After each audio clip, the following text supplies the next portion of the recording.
এই যে বিজ্ঞানের আবিষ্কার হচ্ছে, বিজ্ঞানের আবিষ্কার যত বাড়বে কোরআন বোঝা তত সহজ হবে। সুবহানাল্লাহ। নবীজি কোরআন তেলাওয়াত করছেন আর অমুসলিমরা ইসলাম কবুল করে চলছে। কাফেরেরা সচেতন হয়ে গেল, আমাদের লোকগুলি তো আর ধরে রাখতে পারবো না, সব তো মোহাম্মদ সাল্লাল্লাহু আলাইহি সাল্লামের পিছনে লাইন লাগাইছে। তখন তারা হযরত ওমরকে লাগিয়ে দিল যে এই লোকটাকে যেখানে পাওয়া যায় সেখানে মারো। হযরত ওমর রাদিয়াল্লাহু তাআলা আনহু তখন জাহিল, তিনি কাফের ছিলেন, মারার জন্য নেমে গেলেন। কোথায় পাওয়া যায় খুঁজতে খুঁজতে জানা গেল যে তিনি মসজিদে হারামে নামাজ পড়ছেন। পেছনে গিয়ে ওমর দাঁড়িয়েছেন, অপেক্ষা করছেন যে ঠিক আছে নামাজ পড়তেছে, নামাজ পড়াটা শেষ হোক, তারপরে আচ্ছা তরে দেখব। নবী করিম সাল্লাল্লাহু আলাইহি ওয়াসাল্লাম নামাজের মধ্যে তেলাওয়াত করতেছেন জোরে জোরে। এখন আপনারা বুঝুন, এ কোরআন শরীফ হচ্ছে আল্লাহ, তেলাওয়াত করছেন যার উপরে নাজিল হয়েছে তিনি। এখন শুনতে কত মজা হচ্ছে।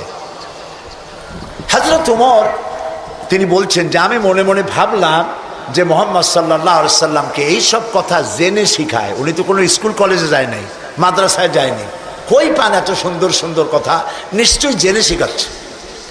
হযরত ওমর বলেন আমি যখন মনে করছি নবীজিকে মুহাম্মদ সাল্লাল্লাহু আলাইহি সাল্লামকে জেনে কথাগুলি শিখিয়েছে, অমনি তিনি নামাজের ভিতরে তেলাওয়াত করলেন ইন্নাহু লাকাউলু রাসূলিন কারীম। এটি একটি মহান বার্তাবাহকের বর্ণনা। হযরত ওমর চিন্তা করলেন সর্বনাশ, আমি মনে মনে চিন্তা করছি জেনের কথা, আর উনি জবাবে বললেন না জেনের কথা না, এটা সম্মানিত বার্তাবাহক তিনি বর্ণনা করেছেন। হযরত ওমর বলেন আমি মনে মনে ভাবলাম জেন যদি না শিখিয়ে থাকে তাহলে তলে তলে কোন ফাঁকে যেন মুহাম্মদ সাল্লাল্লাহু আলাইহি সাল্লাম কবি হয়ে গেছেন, কারণ এত সুন্দর মিলিয়ে মিলিয়ে কথা তো আর শুনি নাই কখনো। হযরত ওমর বলেন আমি যখন ভাবলাম তিনি কবি হয়ে গেছেন, অমনি তিনি নামাজের ভিতরে আমার এ কথার প্রতিবাদ করলেন। তিনি পড়লেন ওয়ামা হুয়া বিকাউলি শাইরিন কালিলাম মা তুমিনুন। না না না, এটা কোনো কবির কথা নয়, তোমরা খুব কমই বিশ্বাস স্থাপন করো। হযরত ওমর বলছেন কি সাংঘাতিক কথা। চিন্তা করলাম জেনের কথা কয় না, জেনের কথা না, চিন্তা করলাম কবির কথা মনে মনে, আর উনি প্রকাশ্যে জবাব দিচ্ছেন যে কবির কথা না। তাহলে তো শুধু কবি, উনি কবি হন নাই, উনি গণকও হয়েছে, তা না হলে আমার মনের কথা বোঝে কেমনে? হযরত ওমর বলেন আমি যখন মনে মনে চিন্তা করলাম তিনি গণক হয়েছেন, অমনি নামাজের ভিতরে তিনি আমার এই কথারও জবাব দিয়ে দিলেন। তিনি পড়লেন ওয়ালা বিকাউলি কাহিনিন কালিলাম মা তাযাক্কারুন। না, এটা কোনো গণকের কথা নয়। সুবহানাল্লাহ। তোমরা খুব কমই উপদেশ গ্রহণ করে থাকো। হযরত ওমর বলছেন এবার আমার পায়ের তলা থেকে যেন মাটি খসে যাচ্ছে। কি আশ্চর্য কথা, যা মনে চিন্তা করি তার জবাব আসে নামাজ থেকে। এটা জেনের কথা না, এটা কবির কথা না, এটা গণকের কথা না, তবে এটা কি? বিরাট এক জিজ্ঞাসাবোধক চিহ্ন আমার সামনে ঘুরপাক খাচ্ছে, তবে এটা কি? হযরত ওমর বলেন আমি যখনই চিন্তা করলাম তবে এটা কি, অমনি রাসূল নামাজের ভিতরে আমার সে কথার জবাব দিয়ে দিলেন। তিনি পড়লেন তানজিলুম মির রাব্বিল আলামিন। এটি হচ্ছে আল্লাহ রাব্বুল আলামিনের নাজিলকৃত কিতাব। হযরত ওমর বলছেন আমার মনে হচ্ছিল যেন ইসলাম তার সব শক্তি নিয়ে তার শেকড় শুদ্ধ আমার কলিজার মধ্যে গেড়ে বসতেছে। কোরআন এক বৈপ্লবিক পরিবর্তন এনেছিল তদানীন্তন সমাজের মধ্যে। যারা চোর ছিল, ডাকাত ছিল, রাসূলুল্লাহ মেসমেরিজম করেন নাই, জাতিকে হিপনোটাইজ করেননি। গোটা জাতি চোর, ডাকাত, জেনাকার, বদমাশ, সন্ত্রাসী, সুদখোর, গোটা জাতির মধ্যে একটি বিরাট পরিবর্তন এসে গেল। যারা ছিল চোর, যারা ছিল ডাকাত, তারা মানুষের সম্পদের পাহারাদার হয়ে গেল। সুবহানাল্লাহ বলবেন না? যারা নারীর সতীত্বের জম ছিল তারা নারীর সতীত্বের সংরক্ষণকারী হয়ে গেল। যারা যারা সুদভিত্তিক অর্থনীতি দিয়ে গোটা সমাজের সম্পদকে কক্ষিগত করেছিল, তারা কোরআনের সংস্পর্শে এসে সারা জীবনের সঞ্চিত সব সম্পদ অবারিত উন্মুক্ত হস্তে গরিব জনসাধারণের জন্য দুহাতে বিলায় দিতে লাগলো।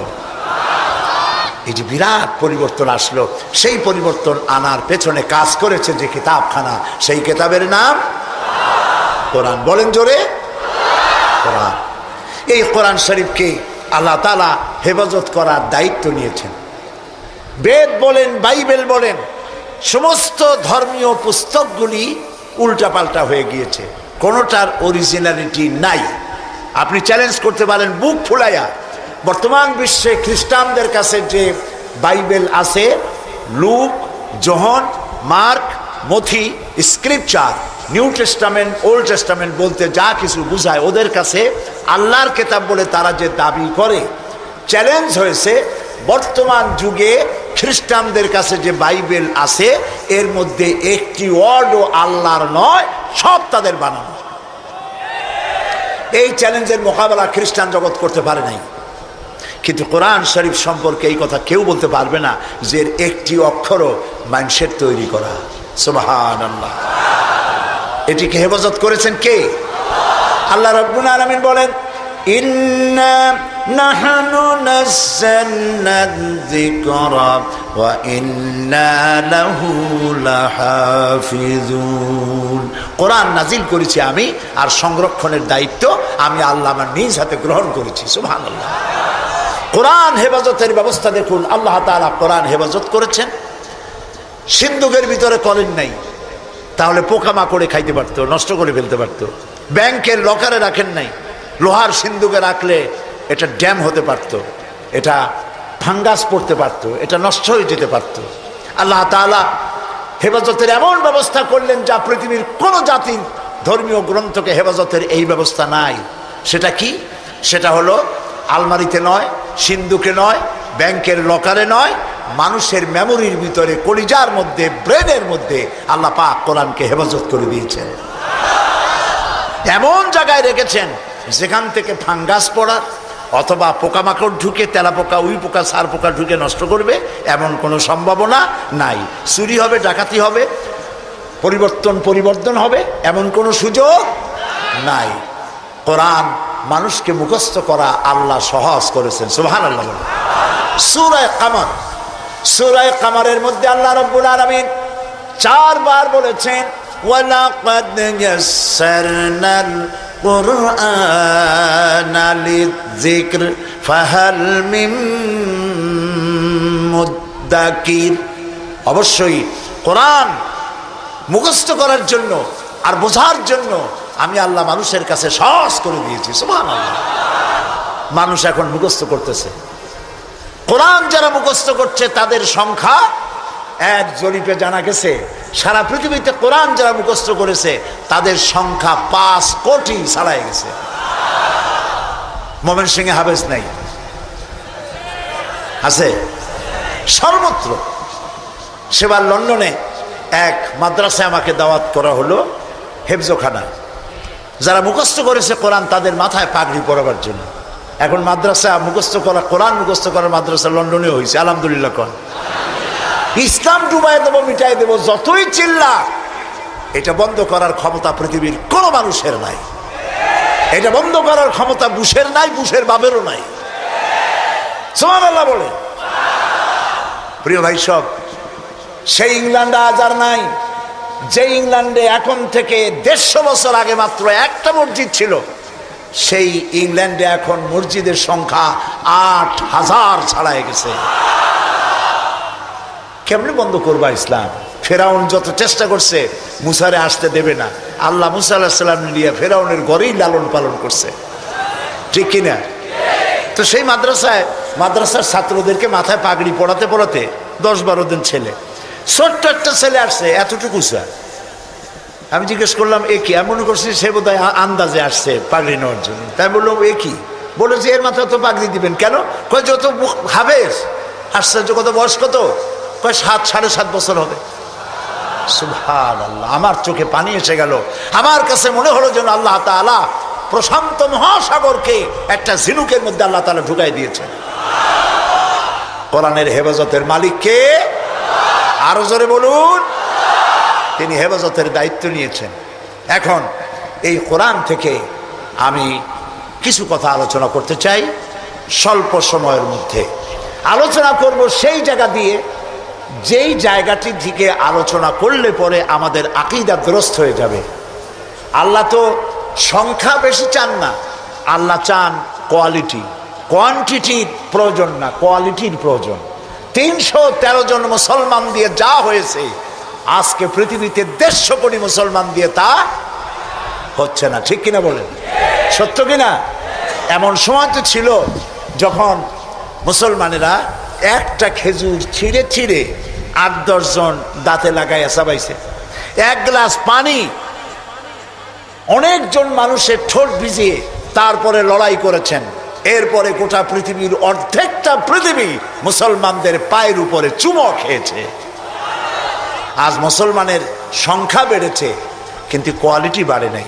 কোয়ালিটি বাড়াবার জন্য ফাউন্ডেশন হচ্ছে তাওহীদ, তাওহীদে বিশ্বাস, শিরক থেকে বাঁচা আর তাওহীদে বিশ্বাস স্থাপন করা। এই আকীদা যদি মজবুত না হয় তাহলে আমাদের সংখ্যা যতই বাড়ুক, কাফের এবং দুশ্মনদের সামনে আমরা হেয় প্রতিপন্ন লাঞ্ছিত হতে বাধ্য হব। সেই জন্য আমি আপনাদের সামনে একটি জায়গা থেকে আলোচনা করতে চাই। তার আগে শয়তানের ওয়াসওয়াসা থেকে পানাহ চেয়ে নিতে হবে, কারণ শয়তান চায় না যে আমরা আল্লাহর কথা শুনি। শয়তান কি চায়? সেই জন্য আল্লাহ তাআলা বলেছেন কোরআন তেলাওয়াতের সময় শয়তানের ওয়াসওয়াসা থেকে আমার কাছে পানাহ চেয়ে নিও।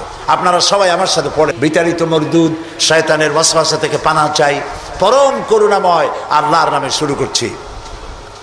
সূরা লোকমান, দ্বিতীয় রুকু।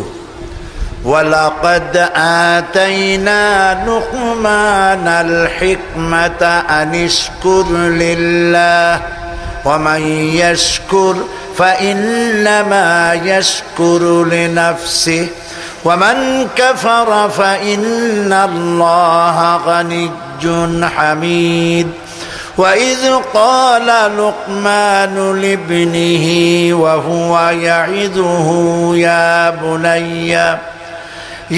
بني لا تشرك بالله ইন্না শিরকা লাযুলমুন আযীম। সাদাকাল্লাহুল আযীম। দুটি আয়াত আমি আপনাদের সামনে তেলাওয়াত করেছি। অর্থ হচ্ছে, আর অবশ্যই আমি লোকমানকে জ্ঞান দান করেছি এবং তাকে বলেছি যে তুমি আল্লাহর প্রতি কৃতজ্ঞ হও। ওয়া মান ইয়াশকুর ফাইন্নামা ইয়াশকুরু লিনাফসি, আর যে ব্যক্তি কৃতজ্ঞ হয় সে তার নিজের জন্যই কৃতজ্ঞতা প্রকাশ করে। ওয়ামান কাফারা, আর যে ব্যক্তি অকৃতজ্ঞ, ফাইন্নাল্লাহা গানিয়্যুন হামিদ, আর জেনে রেখো আল্লাহ তাআলা কারো কৃতজ্ঞতার, কারো প্রশংসার মুখাপেক্ষী নন। তিনি হামিদ, নিজের থেকে নিজেই প্রশংসিত। এটি হলো আমার তেলাওয়াতকৃত আয়াতের তরজমা। এখন এই আয়াত থেকে কিছু কথা আমি আপনাদের সামনে আলোচনা করতে চাই। ফ্যানটা আমার দিকে একটু ডাইরেক্ট করে দেন। সেটা হলো এই, আল্লাহ তাআলা বলছেন ওয়ালাকাদ আতাইনা লুকমানাল হিকমা, আমি লোকমানকে জ্ঞান দান করেছি। লোকমান সম্পর্কে আমাদের অনেকের ধারণা যে লোকমান ছিলেন পয়গম্বর বা নবী বা রসুল ছিলেন। এটি ঠিক নয়। হযরত লোকমান নবী না, রসুল না, তাকে আল্লাহ জ্ঞান দান করেছিলেন। কে জ্ঞান দান করেছিলেন বলুন? আল্লাহ তাআলা তাকে জ্ঞান দান করেছিলেন। হযরত লোকমান ছিলেন একজন বাদশার, একজন রাজার, তিনি ছিলেন কৃতদাস। এখন একদিন বাদশার কাছে খবর এলো যে আপনার যে খাদেম, যে গোলাম লোকমান, সে তো বড় বুদ্ধিমান মানুষ। বলে কেমন? যেখানেই যায় উট ভেড়া ছাগল ইত্যাদি তো পালে, তো যখন যেখানে যায় উট ভেড়াগুলো ছেড়ে দিয়ে তারপরে এক জায়গায় বসে, আর সব রাখালরা তার চারদিকে এসে বসে যায়, আর উনি জ্ঞানপূর্ণ কথা বলে। তার জ্ঞানের কথা শুনে মানুষগুলি হা করে তাকায় থাকে। বাদশা মনে করলেন যে আমার ভেড়া ছাগল রাখে, তার যদি হয় এত জ্ঞান, তো তারে তো আমার আটকায় রাখা ঠিক না। আচ্ছা জ্ঞানটা কেমন, তো একটু পরীক্ষা তো করি। একদিন লোকমানকে তিনি ডাকলেন, ডেকে বললেন, লোকমান তুমি এক কাজ করো, আমার যে ছাগলগুলি তুমি পালতেছো একটি ছাগলকে জবাহ করে ওর ভিতর থেকে ছাগলের শরীরের সব থেকে উৎকৃষ্ট অংশটা আমার জন্য নিয়ে আসো। হযরতে লোকমান একটা ছাগল জবাহ করলেন এবং ছাগলের কলিজা এনে পিরিচে করে ওনার সামনে হাজির করে দিলেন। কয়েকদিন যাওয়ার পর বাদশাহ আবার বললেন, আজকে আরেকটা ছাগল জবাহ করো এবং তার শরীরের নিকৃষ্ট অংশটা আমার সামনে নিয়ে আসো। লোকমান আরেকটা ছাগল জবাহ করলো এবং ওই ছাগলের কলিজাটা পিরিচে করে এনে হাজির করে দিল। বাদশাহ বলল, আমি শুনছিলাম তোমার নাকি অনেক জ্ঞান, এই বুঝি জ্ঞানের পরিচয়। আমি যেদিন চাইলাম, প্রথম বললাম সব থেকে উৎকৃষ্ট জিনিস আনো, তুমি কলিজা নিয়ে আসলা। সব থেকে নিকৃষ্ট জিনিস চাইলাম, তখনও তুমি নিয়ে আসলা কলিজা। তোমার জ্ঞানের পরিচয় তো পাইলাম না। লোকমান বললেন, হযরত লোকমান হাকিম বললেন, জাহাপানা, আপনি আমার মধ্যে জ্ঞানের পরিচয় কি পেয়েছেন পান নাই সেটা বড় কথা না। বড় কথা হলো এই, শুধু মানুষ না, প্রত্যেক প্রাণীর মধ্যেই আল্লাহ তাআলা একটা জিনিস দিয়েছেন। সেই জিনিসটা যদি ভালো হয় তাহলে প্রাণীটা ভালো। অর্থাৎ মানুষের মধ্যে, প্রাণীর মধ্যে ভালো যদি কোনো জিনিস থাকে তার নাম দিল, তার নাম কলিজা। আর খারাপ যদি কোনো জিনিস থাকে তার নাম দিল, তার নাম কলিজা। এখন লক্ষ্য করুন, লোকমান যে কথা বললেন 1000 বছর আগে, নবী করিম সাল্লাল্লাহু আলাইহি সাল্লাম 1000 বছর পরে পৃথিবীতে এসে সেই একই কথাই বললেন। একই কথাই বললেন। রাসূল কি বললেন? আল্লাহর নবী বললেন, ইন্না ফিল জাসাদে মুদগাতান, মানুষের শরীরের মধ্যে এক টুকরা গোশত আছে। গোশত টুকরা ভালো, গোটা শরীর ভালো। গোশত টুকরা খারাপ, গোটা শরীর খারাপ। আলা ওয়াহিয়াল কালব, সেটা হলো হৃৎপিণ্ড, সেটা হলো কলিজা। তাহলে লোকমান যে জ্ঞান পাইছিলেন, যে জ্ঞানের দ্বারা তিনি এই কথা বললেন, সেই জ্ঞানটা কার ছিল? বলেন কার? আর রাসূল যে জ্ঞান পেয়েছিলেন সেই জ্ঞানটা কার? কাজী আল্লাহর পক্ষ থেকে যে জ্ঞান আসে সেই জ্ঞানের কথা একরকম হয়, কিন্তু বুদ্ধিজীবী, দার্শনিক, তাদের কথা এক হয় না, বিজ্ঞানীদের কথাও এক হয় না। বিজ্ঞানের তো একটা থিওরি এরকম আছে যে বিজ্ঞানের কোনো থিওরি ফাইনাল নয়। বুদ্ধিজীবীদের কথাই ধরুন, কার্ল মার্কস বলেছেন মানুষ পেট সর্বস্ব জীব, আলফ্রেড বলেছেন মানুষ সেক্স সর্বস্ব জীব, আবার ডারউইন এসে বললেন এগুলি তোমরা যা বলো একটাও ঠিক না, মানুষ মোটে মানুষই না। বলে মানুষ কি? মানুষ হলো বান্দর। তো চিন্তাবিদ, বুদ্ধিজীবী, দার্শনিক, তাদের কথায় মিল নাই, নবীদের কথায় মিল আছে না নাই? বলেন, জোরে বলেন, আছে না নাই? আপনি কি এইরকম একজন দুইজন নবীর খবর জানেন? এক নবী বলেছে আল্লাহ এক, আর একজন বলেছেন বেশি হইতে পারে, নাউজুবিল্লাহ। শুনেছেন এরকম? একজন বলেছে মৃত্যুর পরে আরেকটা জীবন আছে, কবর আছে, হাসর আছে, বিচার আছে, সিরাত আছে, মিজান আছে, বেহেশত আছে, দোজখ আছে। আর এক নবী বলছেন নাও থাকতে পারে। এরকম হয়েছে? হয় নাই। আদম আলাইহিস সালাম থেকে মুহাম্মদ সাল্লাল্লাহু আলাইহি সাল্লাম পর্যন্ত সমস্ত নবীদের কথা কয় রকম? স্লোগান কয়টা? সব নবীদের স্লোগান একটি, আর তাদের সবার কথা এক। কারণ তাদের কাছে যে কথা এসেছে একটি অফিস থেকে এসেছে। অফিসটা কার? চিল্লায় বলুন। সমস্ত নবীদের স্লোগান এক ছিল। আদম আলাইহিস সালাম থেকে শুরু করে বিশ্ব নবী মুহাম্মদ রাসূলুল্লাহ সাল্লাল্লাহু আলাইহি ওয়াসাল্লাম পর্যন্ত সব নবীদের স্লোগান ছিল লা ইলাহা ইল্লাল্লাহ, লা ইলাহা, লা ইলাহা ইল্লাল্লাহু মুহাম্মাদুর রাসূলুল্লাহ। সুতরাং দেখা গেল আল্লাহ রাব্বুল আলামিনের থেকে জ্ঞান যারা পায় তাদের কথার মধ্যে কোনো বৈপরীত্য হয় না। হযরতে লোকমান বললেন এই যে কলিজার কথা, দিল, কালব, হার্ট, এটা ভালো, সব শরীর ভালো। এটা খারাপ, সব খারাপ। মন যদি ভালো হয় হাত ভালো কাজ করবে। বলেন ঠিক কিনা? হাত ওজনে কম দেবে না। মন ভালো, ওজনে কম দেবে না। হাত খাদ্যে ভেজাল দেবে না, জমিনের আইল ঠেলবে না, পরনারী স্পর্শ করবে না। সুবহানাল্লাহ বলেন। আর মন যদি খারাপ হয়, চোখ শুধু খুঁজে বেড়াবে মেয়ে লোক কোথায়, পাও খুঁজে বেড়াবে খারাপ জায়গা কোথায়, হাত খুঁজে বেড়াবে খারাপ জিনিস কোথায়। ঠিক কিনা? মন ভালো, সব ভালো। এই দিল আবার 3 প্রকার হয়। দিল কয় প্রকার? 3 প্রকার। কোরআন থেকে বলছি, দিল 3 প্রকার: সুস্থ দিল, অসুস্থ দিল, মৃত্যু দিল। এই 3 প্রকারের দিল। এখন আসুন অ্যানালাইসিসের মাধ্যমে আমরা দেখি আমাদের কোন দিল। সুস্থ দিল কাকে বলে? আল্লাহ রাব্বুল আলামিন বলেন আল-ইয়াওমা লা ইয়ানফাউ মালুন ওয়ালা বানুন ইল্লা মান আতাল্লাহ বিকলবিন সালিম। এটি হলো সুস্থ দিন। সেই কিয়ামতের দিনে মাল ধন সন্তান সন্ততি কোনো কাজে আসবে না, শুধু উপকারে আসবে প্রশান্ত আত্মা নিয়ে কেউ যদি, প্রশান্ত কাল্ব নিয়ে কেউ যদি আল্লাহর দরবারে উপস্থিত হয়, সেই দিলটা কাজে লাগবে। এইটা হলো সুস্থ দিল। অসুস্থ দিল কোনটা? ফি কুলুবিহিম মারাদুন ফাযাদাহুমুল্লাহু মারাদা।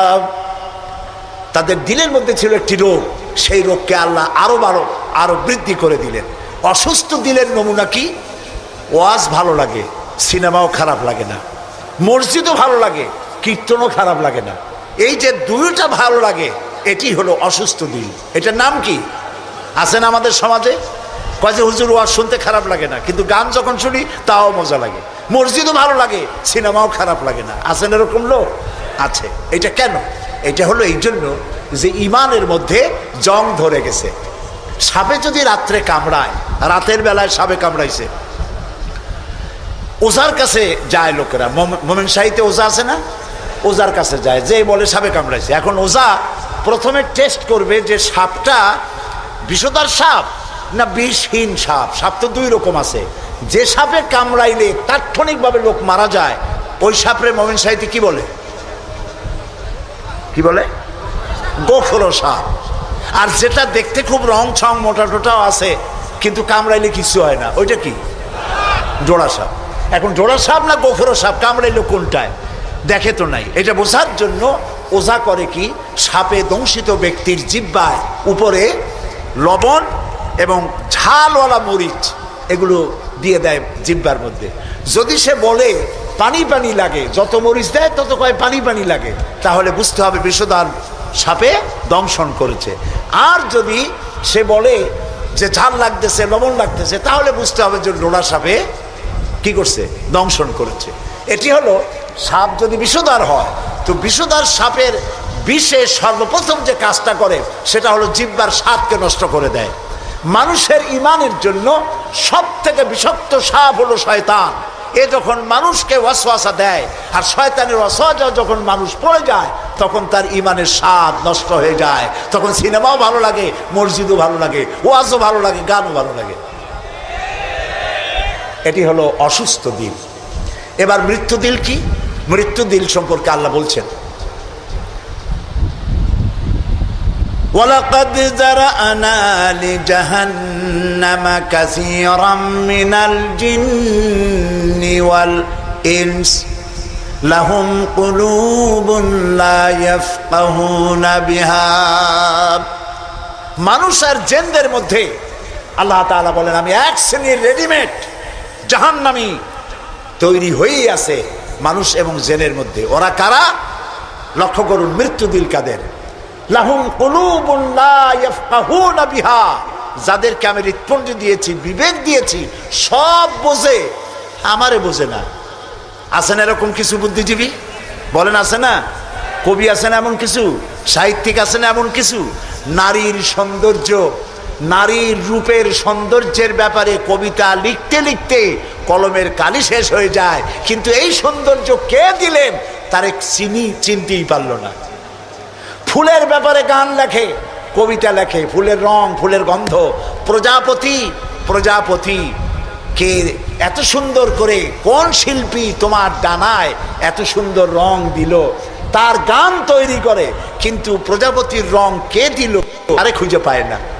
তারপরে বলে কি? বলে যে সব বুঝেছি, শান্তিনিকেতন গিয়া পড়ে শুনিয়া, সাহিত্যের উপরে ডক্টরেট ডিগ্রি নিয়া কয় সব বুঝেছি। বলে বাবা কি বুঝেছো? কয় দেয়ার ইজ নো গড। সারা জীবন বসে বুঝলো যে প্রভু বলতে কেউ নাই, আল্লাহ বলতে কেউ নাই। বলে নাউযুবিল্লাহ। লাহুম কুলুবুন লা ইয়াফকাহুনা বিহা, সব বোঝে কিন্তু আল্লাহরে চেনে না। নিজের শরীরটা দেখে, আল্লাহরে খুঁজে পায় না। আহারে, তুমি তো তোমার শরীরটা দিয়েই আল্লাহরে চিনতে পারো। সুবহানাল্লাহ বলে। শরীরটা দিয়ে আল্লাহরে চেনা যায়। এই যে দুটো চোখ, এই চোখ দিয়ে সব সময় আমরা নেগেটিভ দেখি। সব সময় প্রতিটি চিত্র, প্রতিটি মুহূর্তে নেগেটিভকে পজিটিভ করে দেখায় কে? কে দেখায়? সুবহানাল্লাহ। এত সুন্দর দুটি চোখ আল্লাহ দিলেন, চোখের মধ্যে আল্লাহ আবার পানি দিয়ে দিলেন। পানি মানে কান্নার পানি না, এমনিই চোখে পানি আছে। আপনি চোখে পলক মারেন না, কথা না বললে বুঝি কি? এই যে পলক মারেন, এটা কি ইচ্ছে করে মারেন না অটোমেটিক হয়? অটোমেটিক হয়। ইচ্ছে করে মারলে ফটর ফটর করতো। আপনি নিজের অজান্তেই চোখগুলি পলক মারে কেন? আল্লাহ রাব্বুল আলামিন মানুষের কল্যাণের জন্য এমন অটোমেটিক ব্যবস্থা করে তিনি রেখে দিয়েছেন। শহরে বন্দরে গ্রামে নগরে গঞ্জে বাতাসের ভিতরে পলিউশন আছে, রোগের জার্ম আছে, বাতাসের ভিতরে উড়ে বেড়ায়, অনবরত চোখের ভিতরে প্রবেশ করে চোখ নষ্ট করে দিতে পারে। এই জন্য রব্বুল আলামিন চোখের ভিতরে পানি ধরনের এক রকম মেডিসিন রেখে দিয়েছেন। প্রতি মুহূর্তে চোখ পলক মেরে মেরে চোখকে আল্লাহ তাআলা ক্লিন করে দিতেছেন। শরীরের ভিতরে একটা শরীর দিয়ে আল্লাহকে চেনার জন্য যথেষ্ট। এই শরীরে আল্লাহ অসংখ্য রগ রেশা দিয়েছেন। মাথা থেকে শুরু করে পা পর্যন্ত যতগুলি নার্ভ আছে, সবগুলি নার্ভ ছিঁড়ে ছিঁড়ে যদি জোড়া লাগানো যায়, পুরা পৃথিবী একবার ঘুরে আসা যাবে। সুবহানাল্লাহ কইতে ইচ্ছা করে না? আর যদি পাশাপাশি সাজায় রাখেন, 3 একর জমিন লাগবে একটা মানুষের রগ সাজায় রাখতে। এই রগগুলি দিয়ে আপনি আমি যা খাই, এটাকে বলা হয় কার্বোহাইড্রেট। চাউল জাতীয় খাদ্য, আটা জাতীয় খাদ্য, চিনি জাতীয় খাদ্য, আর ডাল জাতীয় খাদ্য। এই 4 প্রকারের খাদ্য হলো কার্বোহাইড্রেট। এগুলি মানুষে খাইলে পরে শরীরের ভিতরে এর থেকে রক্ত হয়, এর থেকে পেশাব পায়খানা হয়ে বর্জ্য বেরিয়ে যায়। আর যেটা রক্ত হয়, সেই রক্তটাকে গোটা শরীরে প্রবাহিত করে শরীরটাকে আল্লাহ উষ্ণ রাখেন। সেজন্য এত রগ রেশা দিয়েছেন। এখন এই রক্তগুলিকে মাথা থেকে শুরু করে পা পর্যন্ত পৌঁছে দেওয়ার জন্য আল্লাহ একটা জেনারেটর রেখে দিয়েছেন বুকের মধ্যে। কন্ত বুদ্ধি করে জেনারেটর নামটা কি? মাশাআল্লাহ, বুঝে ফেলেছেন। জেনারেটরের নাম হার্ট। সেটা অনবরত সিস্টোলিক অ্যান্ড ডায়াস্টোলিক এভাবে করে সম্প্রসারণ সংকোচন এরকম করতেছে। চিকিৎসা বিজ্ঞানীরা বলেছেন, মানুষকে মাথা থেকে শুরু করে কাটাকাটি করে সব বুঝেছি, কিন্তু হার্ট এরকম করে কেন, এর উৎস আজ পর্যন্ত পৃথিবী খুঁজে পায় না।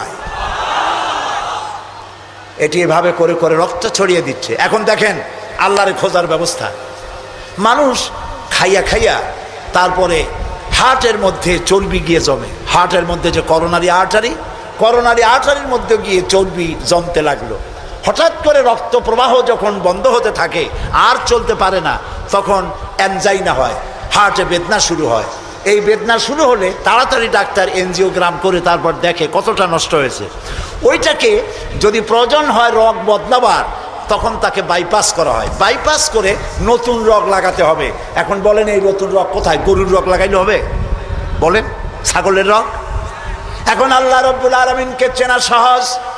ওই রব্বুল আলামিন এমন সুন্দর ব্যবস্থা রেখেছেন, কারো যদি বাইপাস ওপেন হার্ট সার্জারি করার যদি প্রয়োজন হয়, রগের যদি 2-4টা রগ যদি লাগে, আল্লাহ রাব্বুল আলামিন মানুষের হাতের মধ্যে পায়ের মধ্যে স্পায়ার পার্টস কতগুলি রগ রেখে দিয়েছেন। ডাক্তারেরা পা থেকে হাত থেকে সেই রগগুলি নিয়ে হার্টের ভিতরে ওই রগ লাগিয়ে দিয়ে নতুনভাবে আবার রক্ত সঞ্চালনের ব্যবস্থা করে দেয়। যালিকুমুল্লাহু রাব্বুকুম, এই হচ্ছে তোমাদের রব। সুবহানাল্লাহ বলেন। ইনি আল্লাহ যিনি এই ব্যবস্থা করেছেন। কিডনি লাগে একটা মানুষের জন্য কয়টা? না 2টা লাগে না, কিডনি লাগে একটা, কিন্তু আল্লাহ তাআলা দিয়েছেন কয়টা? 2টা। একটা যদি অকেজো হয়ে যায় তো আরেকটা দিয়ে যেন কাজ হয়।